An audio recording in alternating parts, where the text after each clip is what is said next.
Aleluia, aleluia, aleluia, aleluia, aleluia, aleluia, aleluia, aleluia, aleluia, aleluia.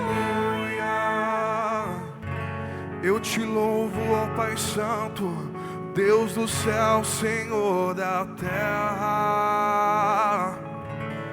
Os mistérios do teu reino aos pequenos, Pai, revela. Aleluia. Aleluia, aleluia, aleluia, aleluia, aleluia, aleluia, aleluia, aleluia, aleluia, aleluia. O texto que nós vamos proclamar é dessa folha avulsa que você tem à mão, não do folheto. O Senhor esteja convosco. Ele está no meio de nós. Proclamação do Evangelho de Jesus Cristo segundo Mateus. Glória a vós, Senhor. Naquele tempo, Jesus contou outra parábola à multidão. O reino dos céus é como um homem que semeou boa semente no seu campo. Enquanto todos dormiam, veio seu inimigo, semeou joio no meio do trigo e foi embora. Quando o trigo cresceu e as espigas começaram a se formar, apareceu também o joio. Os empregados foram procurar o dono e lhe disseram: Senhor, não semeaste boa semente no teu campo? De onde veio então o joio? O dono respondeu: foi algum inimigo que fez isso. Os empregados lhe perguntaram: queres que vamos arrancar o joio? O dono respondeu: não. Pode acontecer que, arrancando o joio, arranqueis também o trigo. Deixai crescer um e outro até a colheita. E, no tempo da colheita, direi aos que cortam o trigo: arrancai primeiro o joio e amarrai-o em feixes para ser queimado. Recolhei, porém, o trigo no meu celeiro. Jesus contou-lhes outra parábola. O reino dos céus é como uma semente de mostarda que um homem pega e semeia no seu campo. Embora ela seja a menor de todas as sementes, quando cresce, fica maior do que todas as outras plantas e torna-se uma árvore, de modo que os pássaros vêm e fazem ninhos em seus ramos. Jesus contou-lhes ainda uma outra parábola. O reino dos céus é como o fermento, que uma mulher pega e mistura com 3 porções de farinha, até que tudo fique fermentado. Tudo isso Jesus falava em parábolas às multidões, nada lhes falava sem usar parábolas, para se cumprir o que foi dito pelo profeta: abrirei a boca para falar em parábolas, vou proclamar coisas escondidas desde a criação do mundo. Então Jesus deixou as multidões e foi para casa. Seus discípulos aproximaram-se dele e disseram: explica-nos a parábola do joio. Jesus respondeu: aquele que semeia boa semente é o Filho do Homem. O campo é o mundo. A boa semente são os que pertencem ao reino. O joio, os que pertencem ao maligno. O inimigo que semeou o joio é o diabo. A colheita é o fim dos tempos. Os ceifeiros são os anjos. Como o joio é recolhido e queimado ao fogo, assim também acontecerá no fim dos tempos. O Filho do Homem enviará os seus anjos, e eles retirarão do seu reino todos os que fazem outros pecar e os que praticam o mal. E depois os lançarão na fornalha de fogo. Aí haverá choro e ranger de dentes. Então os justos brilharão como o sol no reino de seu Pai. Quem tem ouvidos, ouça. Palavra da salvação. Glória a vós, Senhor. Aleluia, aleluia, aleluia, aleluia, aleluia, aleluia, aleluia, aleluia, aleluia.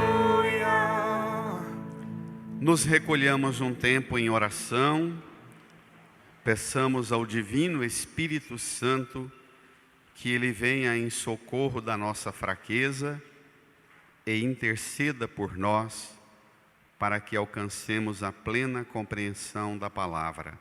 Supliquemos.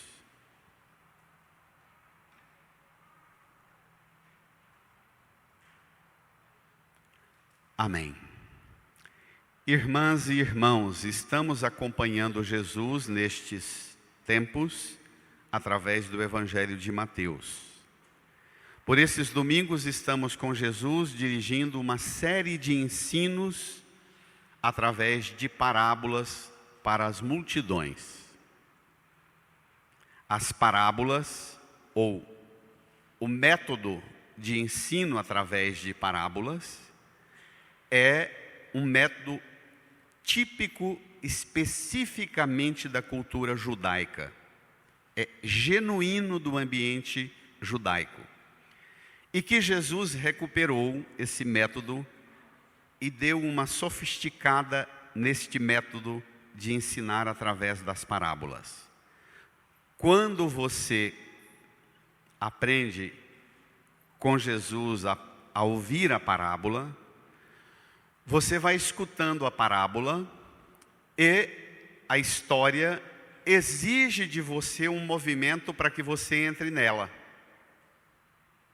A parábola, você só alcança a compreensão se o contador da parábola, que é Jesus, te faz desejar entrar na história e identificar-se com os elementos que compõem a parábola.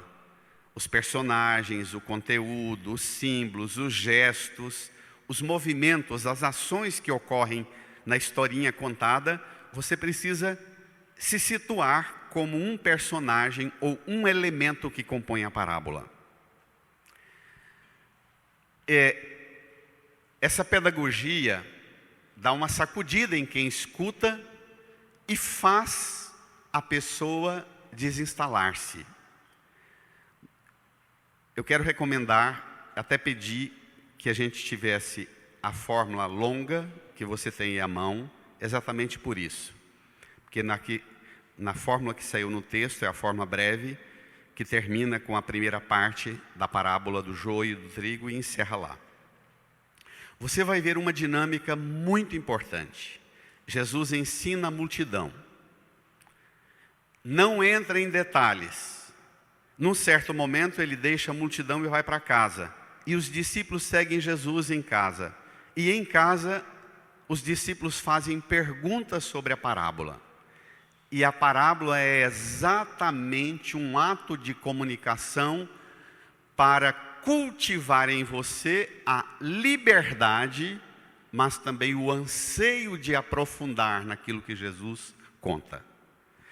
Você só vai ser beneficiado na plenitude do que a palavra lhe oferece, se você se permitir fazer um movimento, deixar de ser mais um na multidão e desejar seguir Jesus e cultivar uma intimidade mais profunda com Jesus. Ainda hoje à noite na sua oração em casa, ao longo da semana nos seus momentos de oração lá na sua casa. Como é que você vai cultivar isso? Seja esperto, descubra, peça ao Espírito Santo para suscitar em você um movimento que te faça querer ser mais do que um na multidão. Vamos lá? Olha que bacana. Mateus 13, 24 a 43.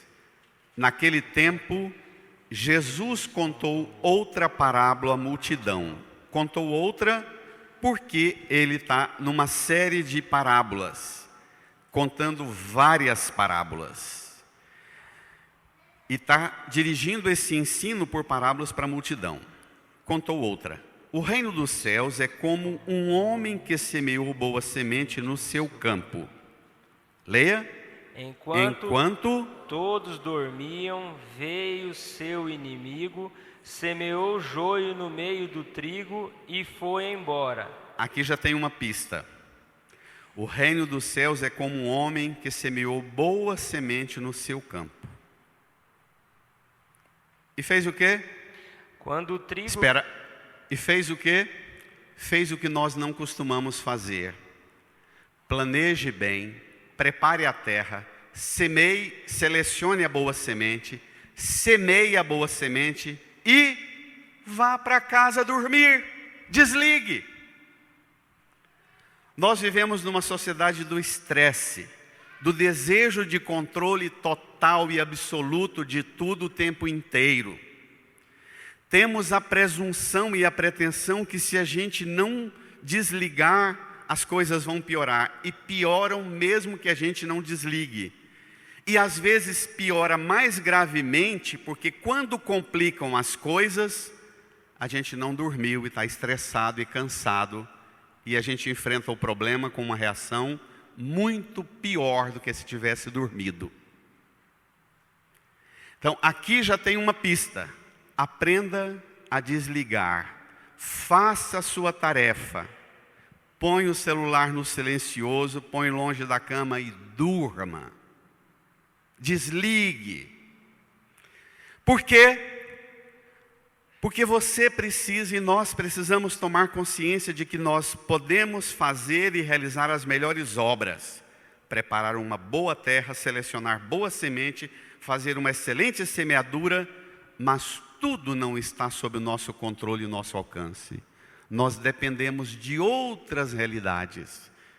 Ou a gente aprende a fazer isso, ou a gente vai ser permanentemente doentes, feridos, enfermos em tudo. Enquanto todos dormiam, veio o inimigo e semeou o joio no meio do seu trigo e foi embora. Versículo 26. Quando o trigo cresceu e as espigas começaram a se formar, apareceu também o joio. Geralmente é assim. Você faz a sua parte e às vezes demora a descobrir que naquilo que você fez tem coisa ruim no meio. Vocês que são pais e mães, vô e vó, sabem disso. Cuida e dá o melhor de si para o seu trigo que você semeou na vida dos seus filhos.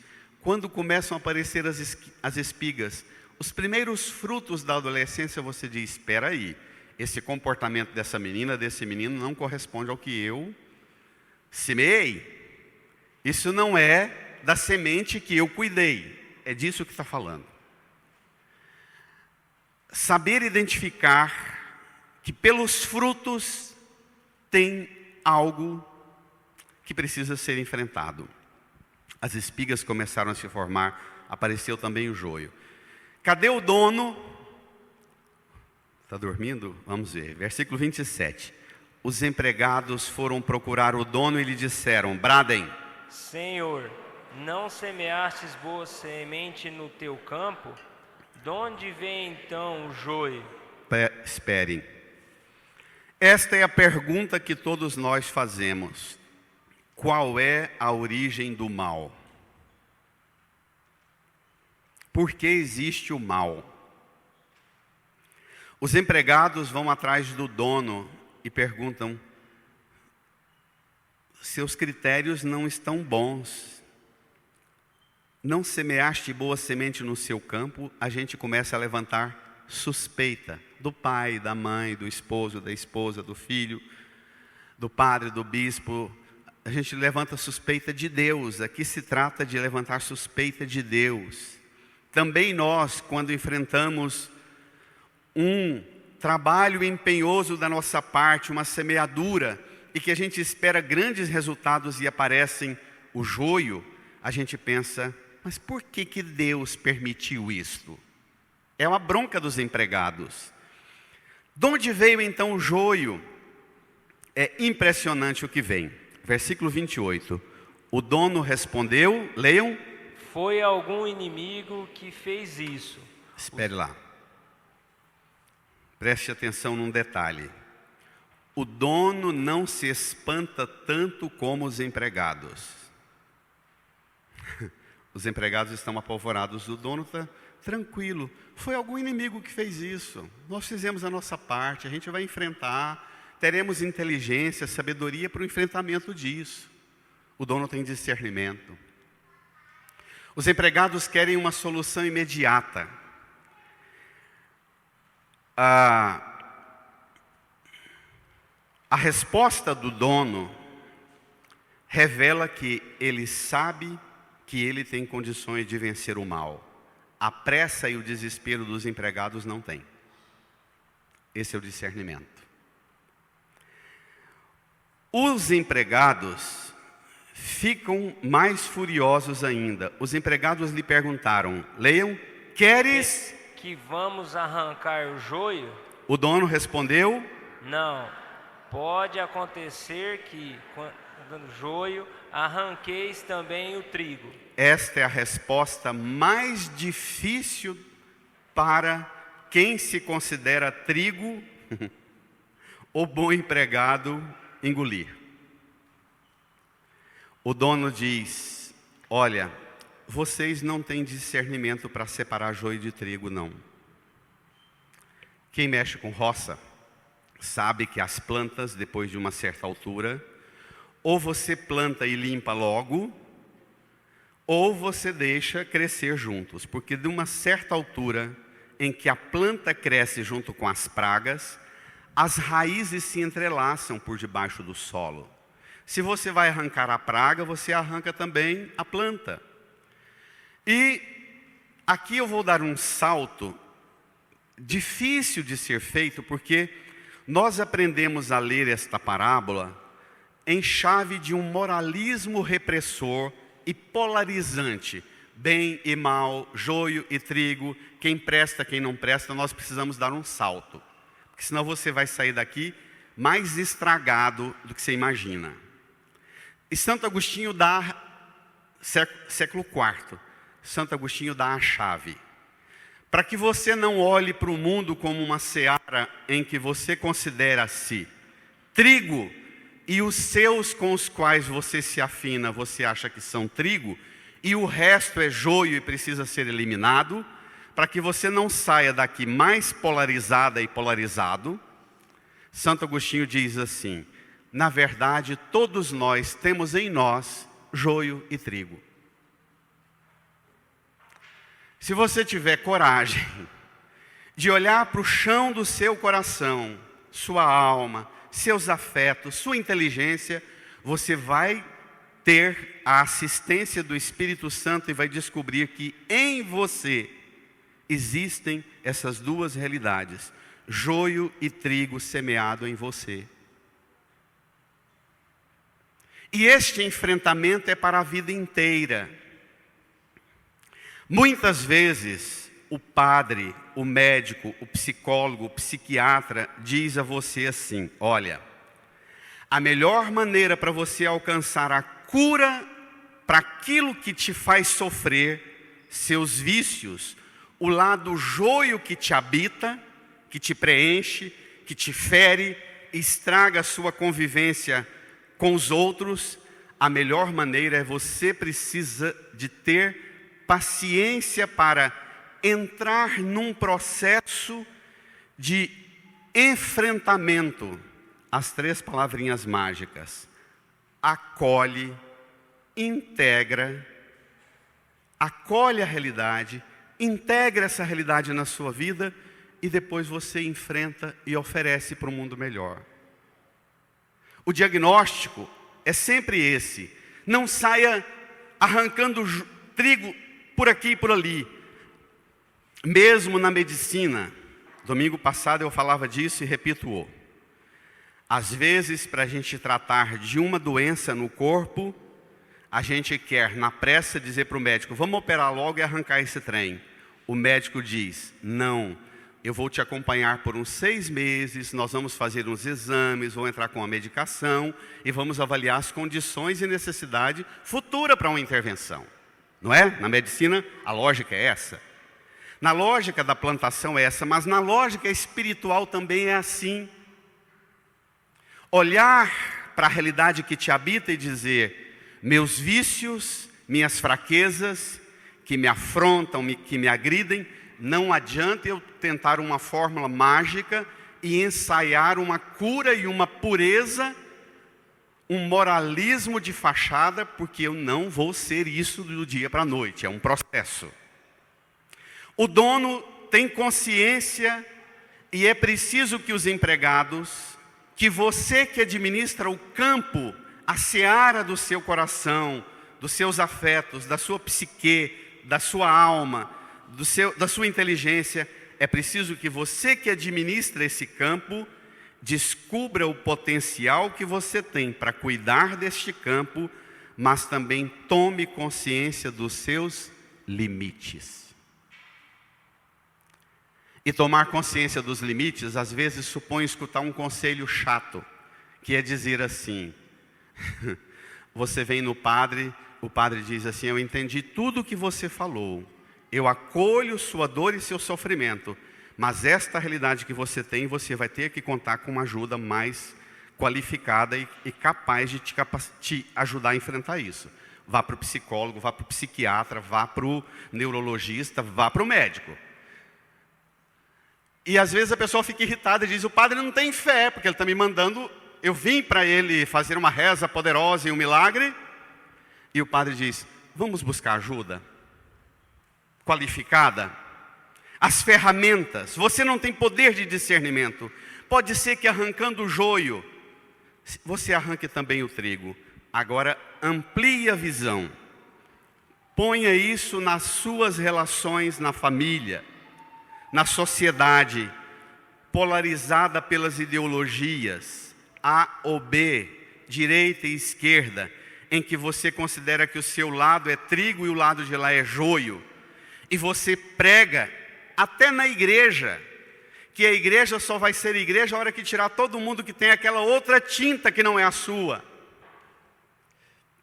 E Jesus diz: você não tem capacidade de discernimento para arrancar joio. Calma lá.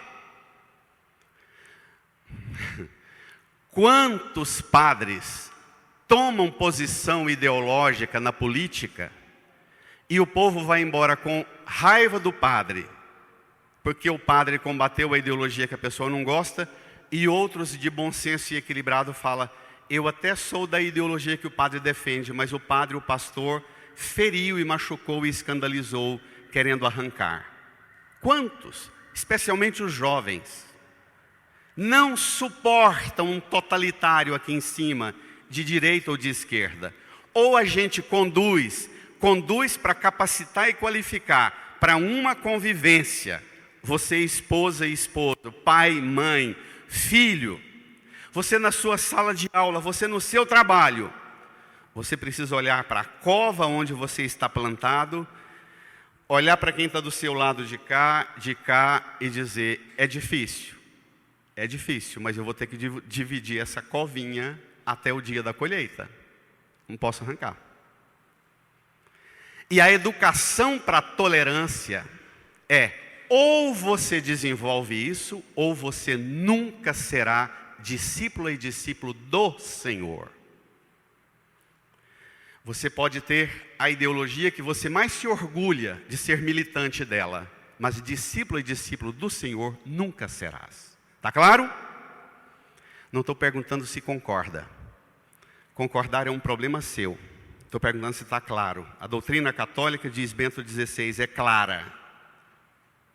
Concordar é uma questão sua com o Espírito Santo. Vem. Versículo 30. Deixa crescer um e outro até a colheita. Isso aqui é fabuloso, gente. Há um tempo intermediário entre a semeadura e a colheita que só Deus detém.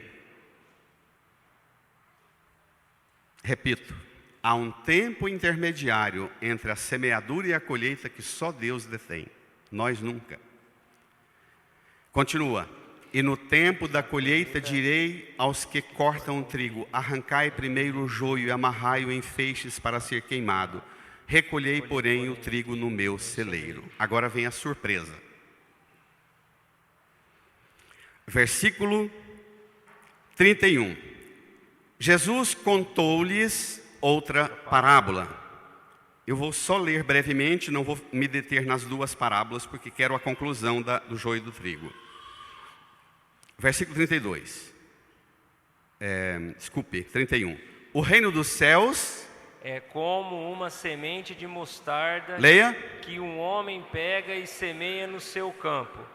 Embora ela seja a menor de todas as sementes, quando cresce, fica maior do que as outras plantas e torna-se uma árvore, de modo que os pássaros vêm e fazem ninhos em seus ramos. Se você semeia semente, você tem que dividir a terra com a praga e até com os passarinhos que fazem ninho nas plantas que você semeia. Amém? Um processo de produção que destrói a natureza não é conforme o coração de Deus. É preciso ter lugar para os insetos e para os passarinhos, e por que não dizer na linguagem da botânica, é preciso ter lugar até para as pragas, porque elas são sinais do equilíbrio da natureza. Continua, não vou me deter muito nisso. Versículo 33, Jesus contou-lhes ainda outra parábola, leia. O reino dos céus é como o fermento que uma mulher pega e mistura com 3 porções de farinha, até que tudo fique fermentado. Pronto. Tudo isso Jesus falava em parábolas às multidões. Nada lhes falava sem usar parábolas, para se cumprir o que foi dito pelo profeta. Bradem. Abrirei a boca para falar em parábolas. Vou proclamar coisas escondidas desde a criação do mundo. Pronto, então parábolas é um método que Jesus usa para contar coisas escondidas desde a criação do mundo. É uma forma de comunicação que te ajuda a encontrar as coisas escondidas por Deus. Domingo atrasado, Jesus, depois de ser abordado e agredido pelos fariseus, mestres da lei, sacerdotes, saduceus, anciãos, Jesus fez aquela oração: eu te louvo, ó Pai, Senhor do céu e da terra, porque escondestes essas coisas aos sábios e entendidos e as revelastes aos pequeninos. Então, para entender, o critério é ser pequenino. E agora você vai ver o que significa ser pequenino. Versículo 36. Então Jesus deixou as multidões e foi para casa. Os discípulos aproximaram-se dele e disseram: Bradem. Explica-nos a parábola do joio. Pronto, é esta a finalidade da parábola. A parábola é um método de ensino na liberdade e para a liberdade, que faz você escutar um conteúdo da mensagem da fé, as coisas do reino dos céus, e faz você desejar aprofundar nisso, querer compreender mais profundamente. E para isso acontecer, você precisa deixar de ser mais um na multidão e precisa ir para casa com Jesus. Se Jesus não for para sua casa com você, e você não passar a semana fazendo essa pergunta dos discípulos para Jesus: ensina-nos, ensina-me, explica-me como aplicar essa parábola do joio e do trigo aqui, neste leito do meu matrimônio, do nosso casamento, nesta mesa das refeições aqui de casa, nesta sala de convivência, explica-nos. Ensina-me, Senhor, como aplicar essa parábola aqui no ambiente do meu trabalho, da cultura, da economia, da política, na sociedade, em todas as dimensões. Explica-nos, Senhor, como eu vou aplicar isso. Está claro? É método de formação e de aplicação de um conteúdo.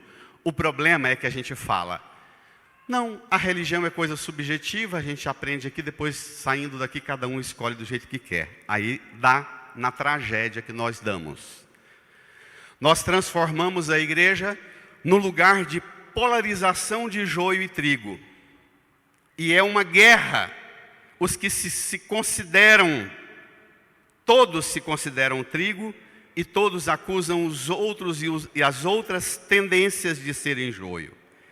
Jesus respondeu, versículo 32, aquele que semeia a boa semente, A boa vamos? semente é o Filho do homem, O campo, é o mundo. a boa semente, São os que pertencem ao reino, o joio, são os que pertencem ao maligno. o inimigo, Que semeou o joio é o diabo, a colheita. é o fim dos tempos. Agora pasme com a conclusão, que ainda não é conclusão na verdade. Pasmemos com a virada. Os ceifeiros são, Os anjos, continua, como o joio é recolhido e queimado ao fogo, assim também acontecerá no fim dos tempos. Preste atenção no versículo 41. O Filho do Homem enviará os seus anjos, e eles retirarão do seu reino. Espere lá. Quem os empregados lá atrás, que representam os discípulos que seguem Jesus, disseram para o patrão: o mal no mundo, deixa a gente arrancar o mal do mundo, deixa eu fazer justiça com a minha própria mão. Não é essa a presunção nossa? Deixa eu eliminar o que eu acho que não presta. E Jesus diz aqui que discernir entre joio e trigo, só anjos têm capacidade. Isso não é coisa para homem e mulher. O mais santo, o mais piedoso dos homens e das mulheres, não teremos discernimento para fazer a colheita, para ter cacife, para chegar num feixe de joio, cortar, amarrar e lançar ao fogo, é preciso ser anjo. Seres celestiais, servos do Filho do Homem na colheita. Padre, pastor, pregador, ideólogos de qualquer corrente ideológica, não temos o poder de pegar o microfone na igreja e dizer: nós precisamos eliminar tal grupo, tal ideia, tal ideologia, porque quando fazemos isso, nós estamos mais a serviço da cinzânia de Satanás do que do dono da lavoura. Amém? A nossa tarefa é: ou você aprende a conviver com o trigo e com o joio até o último suspiro, até a hora do juízo, ou você não será trigo no dia da colheita. Amém? Não tenha a pretensão de ser operária e operário da colheita, porque isso não lhe compete. Quem vai trabalhar para colher são os anjos. Isso aqui, gente, cessa e cancela todas as pregações que insultam os cristãos a serem violentos e agressivos nas correntes ideológicas, sejam quais forem. Volta comigo ao versículo 41 e a conclusão. O Filho do Homem enviará os seus anjos e eles retirarão do seu reino. Olha que o reino não é dos empregados, é o reino do Filho do Homem. Todos os que fazem os outros pecar e os que praticam o mal, e depois os levarão na fornalha de fogo.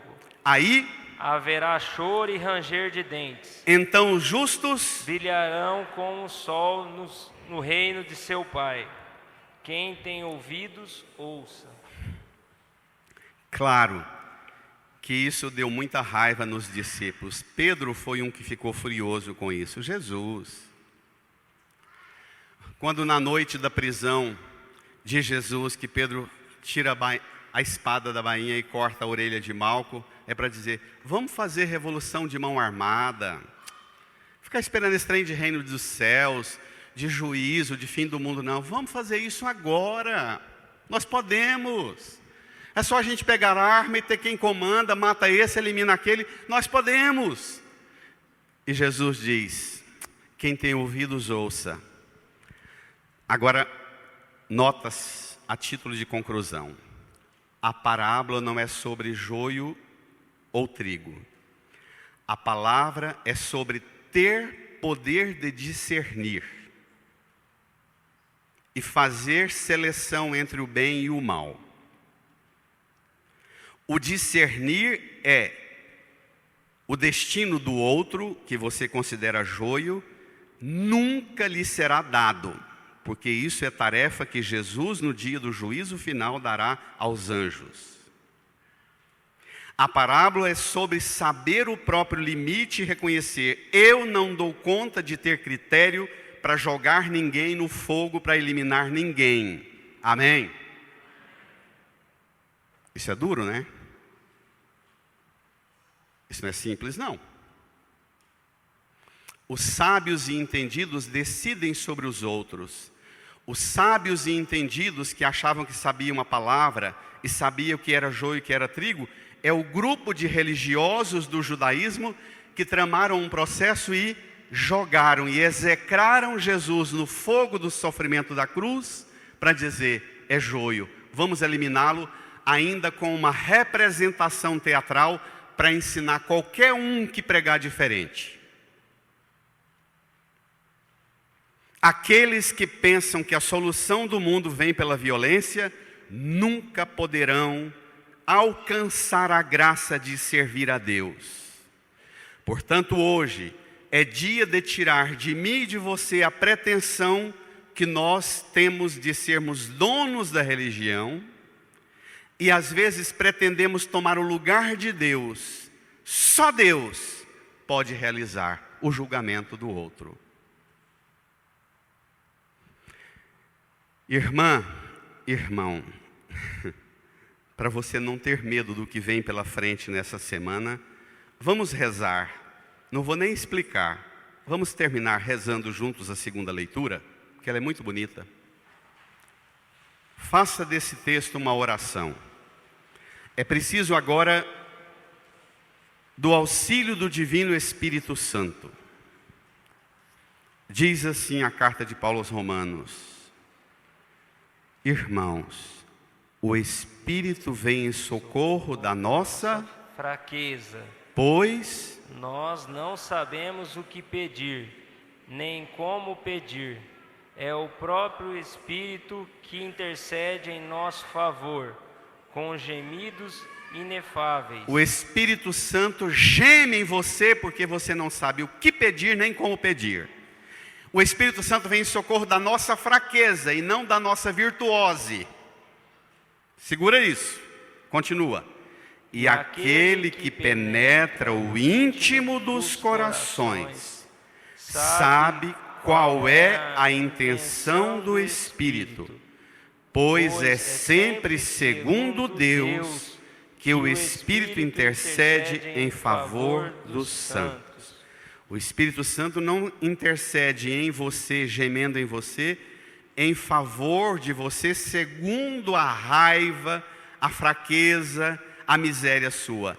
O Espírito vai e habita a sua fraqueza para interceder em você segundo Deus, para te projetar para as coisas de Deus, para te elevar à altura do que você é, Deus. Santo Agostinho diz que no dia do batismo, até o dia que você foi batizada, você era joio.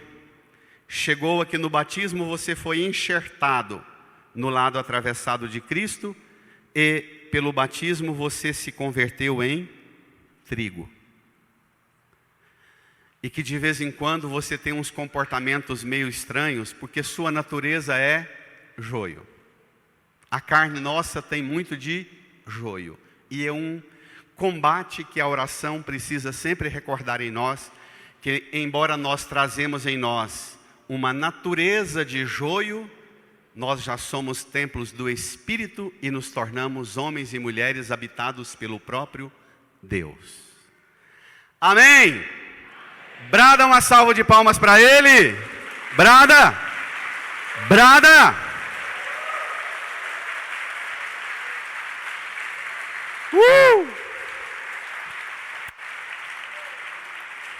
Agora, eu quero propor a você que você se aproxime da fonte do seu batismo, lá no dia em que você foi batizado, levado como joio, e a graça de Deus te transformou numa planta de bênção, num trigo fecundo, fértil, para ser fruto da bênção e da graça de Deus no mundo. Vá à fonte do seu batismo, incline a sua cabeça, feche os olhos e fique um tempo em profunda comunhão com Jesus. Agradeça a Jesus que mudou sua natureza selvagem em natureza de bênção, de fruto bom, de semente boa, de árvore boa, para produzir bom fruto. Peça a Jesus a graça de você recuperar aquela alegria, aquele vigor do seu batismo e retomar hoje, amanhã, nos ambientes onde você vive e frequenta, a paciência de Deus, a paciência que só Deus tem e pede de você, para que você continue sendo bênção, mesmo quando você tem que dividir o seu espaço, a sua cova, com uma planta selvagem, bruta, joio puro. Fale com Jesus.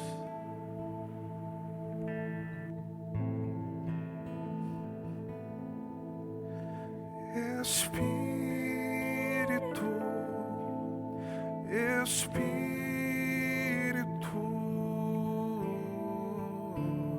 Espírito Santo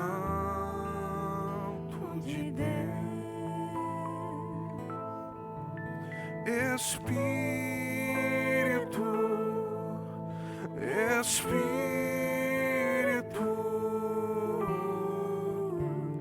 Espírito Santo de Deus,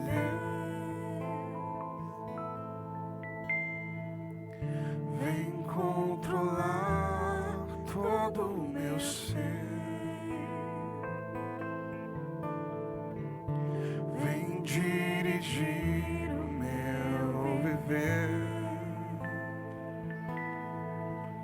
o meu pensar, o meu falar, o meu sentir, o meu agir. Vamos cantar? Espírito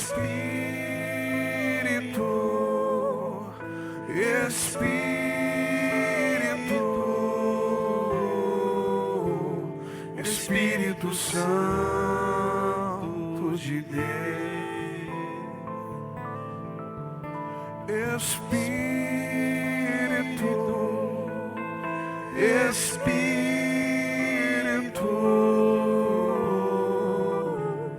Espírito Santo de Deus, vem controlar todo o meu ser, vem controlar todo o meu ser, vem dirigir o meu viver,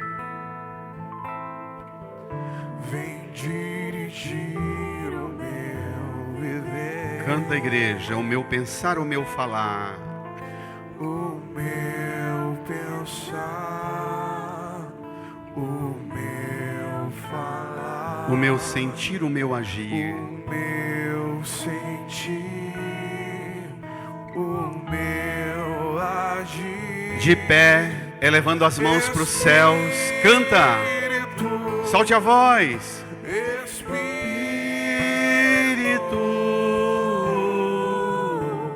Espírito Santo de Deus,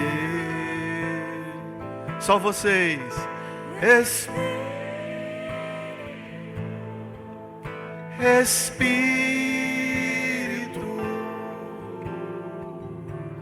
Espírito Santo de Deus, reze comigo. Divino Espírito Santo, eu suplico o seu gemido, a sua oração em mim, intercedendo em mim, segundo Deus, para vencer a minha pressa, a minha agitação, a minha inquietação. Como os empregados, quero resolver tantas vezes as coisas por conta própria, na força dos gestos, na violência das palavras. Eu te suplico, Divino Espírito, dá-me a paciência de Deus, a serenidade de Deus, a suavidade de Deus. Põe a mão no seu coração, incline a cabeça. Ensina-me, Espírito Santo, a lidar com o que me habita, joio e trigo, e a ter discernimento, buscar ajuda na graça de Deus, para vencer tudo que em mim é joio. Espírito Santo, regenera-me como uma planta de bênção e faz de mim um instrumento de paciência de Deus, do amor de Deus, com aqueles com quem convivo, especialmente aqueles que se comportam como plantas selvagens. Que eu seja instrumento do amor para eles também. Reza também por essas pessoas que te dão trabalho, que te desgastam, te aborrecem, aquilo que se comporta perto de você como joio. Reze por essas pessoas, para que elas alcancem a graça de serem tocadas pela força do Espírito e transformadas também numa planta de bênção, não por sua violência, mas pela suavidade do Espírito.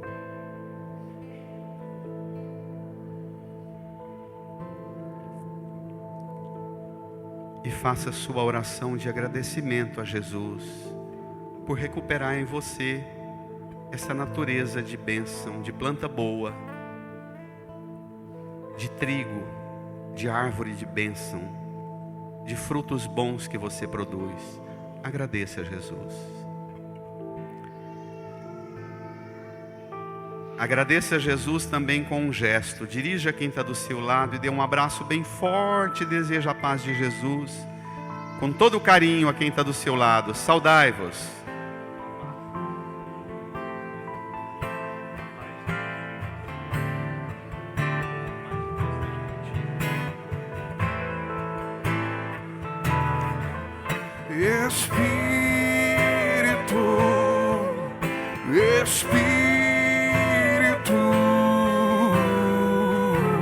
Espírito Santo de Deus,